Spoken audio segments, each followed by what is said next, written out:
Years and years ago, the Logitech G403 was the best mouse you could get, and I've been wondering lately, could it be a top mouse if it had modern features? With all the competition out there, it would be interesting to find out. I don't think Logitech will make it again, but Pulsar came out of nowhere and decided to make something very similar. And it's available in left and right-handed versions. So for all you left-handers out there, this could be a great choice for you. It's a solid mouse and a good shape. But would I still say that to the right-handers who have a lot more to choose from?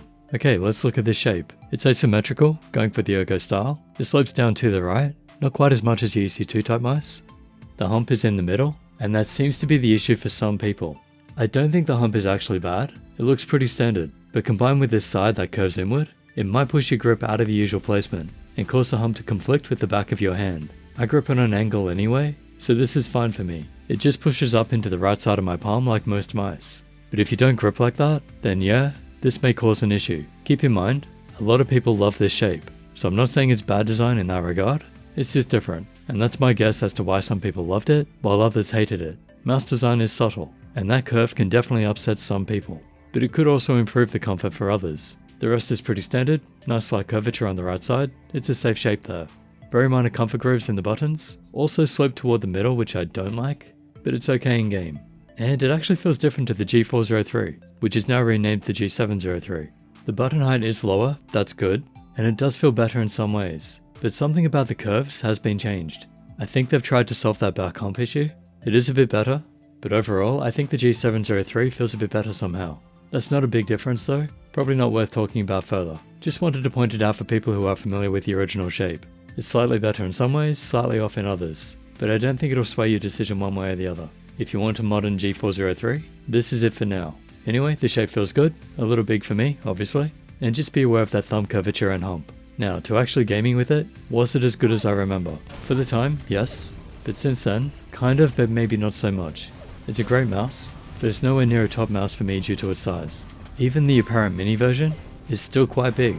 Back in that review, I think I was just in form and hit some great shots, but it's actually not a good mouse for me personally. But there is something to the shape. I can aim it better than other big mice, so if it does suit your hand size and grip style, then yeah, I'd say it could be really good. And one note, this is a mini, but it's close to the original G403. By feel, the bigger version is slightly bigger than the G403, with the mini being slightly smaller. I thought the name mini would mean it would be about the size of the X2H mini size, but no, it's big, which is a shame. I guess they need to release a mini XS. So let's get to the dimensions. I'll put them all on screen, so you can compare them with the G403, where I said change name to G703. And yeah, so they've gone slightly bigger and slightly smaller, but they've changed some dimensions a little bit, like the buttons aren't staggered at the point I measure. So if your hands are over 21 centimeters, I'd choose the big version, and if your hands are under 21 centimeters, then go for the smaller size. If your hand is under 19 centimeters, I don't think these mice will be best for you, unless you palm grip. For the weights, the mini is about 51 grams, and the regular 56 grams, which is quite light for their size. Here's a listen to the clicks.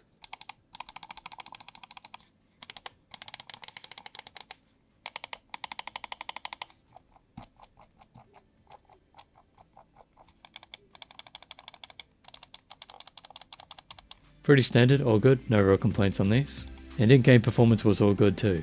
I didn't use the large one, but I'll use this as a reminder to remove the feet protectors. That's why they're still on there. I only wanted this size so I can put it on the website.